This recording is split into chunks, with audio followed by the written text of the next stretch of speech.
mission reading today comes from the land of New Zealand, sorry. So New Zealand is an island country in the southern Pacific Ocean. It's the 6th largest island, and its country area coverage is 268,020 square kilometers. Its GDP growth rate is 1.0% annual charge. So the title of our story today, of our mission reading, is Robbed and Blessed, written by Mary Hackle. So I read. An 81-year-old man had just joined the Seventh-day Adventist Church was robbed in New Zealand. The robbery ended up not only strengthening his faith, but also becoming an opportunity to share Jesus with the robbers. The story began one night when the three teens broke into Richard's home in Hungary, the northernmost city in New Zealand. Richard was sound asleep as one of the teens climbed through his bedroom window and walked past his bed to open the front door for others. Richard usually slept lightly and awoke at the slightest noise. But on that night, he slept soundly as the two 16-year-old boys and a 14-year-old boy ransacked his house. Then he woke up to use the bathroom. The boys paid no attention to him as he walked to the bathroom and returned to his bed. He didn't notice them either. He was back in the bed, fast asleep, when the boys jumped into the car in his garage and drove off, tires screeching into the night. However, a neighbor heard the noise and ran into Richard's door to check in. Bang, bang, bang. The neighbor knocked on Richard's door. No answer. Bang, bang, bang. The neighbors knocked some more. Finally, Richard woke up. Did you know that your car has been stolen? The neighbor asked. Rather than being upset, Richard felt a sense of relief when he saw the empty garage. He was glad that God had protected him from the harm. 20 minutes later, the police arrived. They had found Richard's car with the keys inside and then used the sniffer dogs to track the scent of the boys to a house located about a mile, that is 2 kilometers away.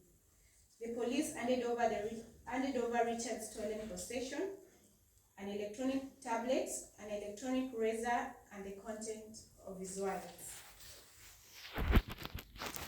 But that was not the end of the story. Richard met three times with the three intruders as part of their punishment. He was astonished to learn about their backgrounds and see that not one of their parents attended the meetings. The boys lived with their grandfathers or aunts. Richard's heart was touched when each boy apologized without a trace of arrogance. It was your first offense, he told them. I don't like what you did, but I don't hold anything against you. I forgive you. I hope you learn from this. I don't want reparation. But the boys tried to right their wrongs. One of them cleaned black mold and moss from Richard's sidewalk. He also baked a cake and gave it to Richard.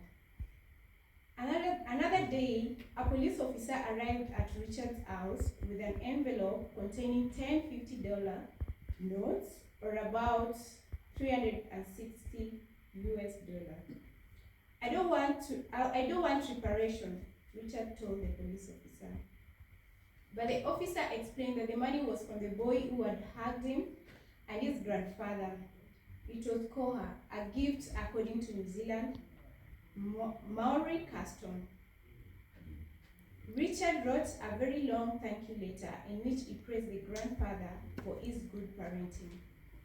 After the three meetings, the boys were no longer in trouble with authorities, and their crimes were erased from the police record. Richard, who joined the Kipunga Adventist Fellowship Church shortly before the robbery, said that the ordeal revitalized his faith. He said the fact that he did not notice the intruders during the robbery was a miracle by itself. He has a weak heart after suffering a heart attack 2 years earlier. I normally wake up at the drop of a hat, he said. Living on my own and in my 80s, I take note of everything at night. I can't dispute that God was there in all his glory and love and tenderness, because if I had seen someone at the bottom of my bed, I could have freaked out. He also said he was blessed by the chance to interact with the boys and to encourage them. It was so beautifully done by the Lord, he said. Since then, I've grown leaps and bounds in my Christian walk. Amen, church? Amen. So, read the last paragraph.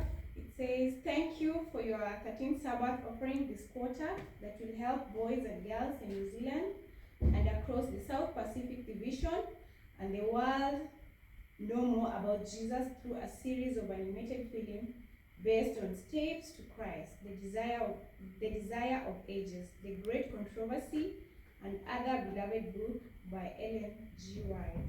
So we encourage to give so that our contribution, we can contribute to helping people at New Zealand. May God bless you. Thank you. Amen. Yeah.